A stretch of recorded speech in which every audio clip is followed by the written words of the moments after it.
is that the population that is getting autism? Shouldn't we be looking at that?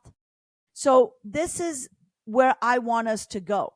I want us to be more, I want us to be better at delineating the population that can tolerate a vaccine, can tolerate an antibiotic, because there are times you have to give a vaccine and there are times you have to give an antibiotic, right? In my opinion, you know, and I'm still, with the mantra and the training of medicine where, I believe in antibiotics, and I still unfortunately do believe in vaccination because it is a piece of the microbe that you're giving to create the immunity, okay? Unfortunately, what I don't believe in is an unnatural spike protein given to patients that has never been studied, that basically, and that's why I went rogue. And people are calling me an anti-vaxxer. I'm not an anti-vaxxer. I mean, I vaccinated all my kids. I got vaccinated and then some, I mean, I got vaccinated with the MMR twice. And in fact, in residency, I got an allergic reaction the second time because I was already, immunized, and I already had measles, mumps, and rubella in Morocco. So why didn't someone check my antibodies? You know what I mean? So there is a population that we need to be better at looking. Hey, they're immunized. Why are we giving?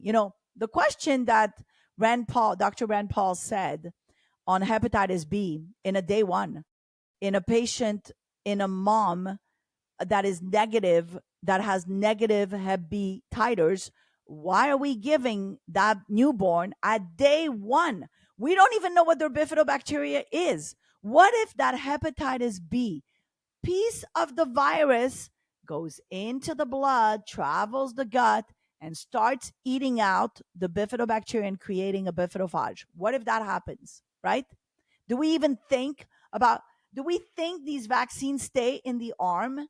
No, like they tried to make us believe during COVID, oh, it stays in your deltoid, it doesn't go anywhere.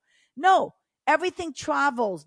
Everything travels through the nervous system, everything travels through the blood.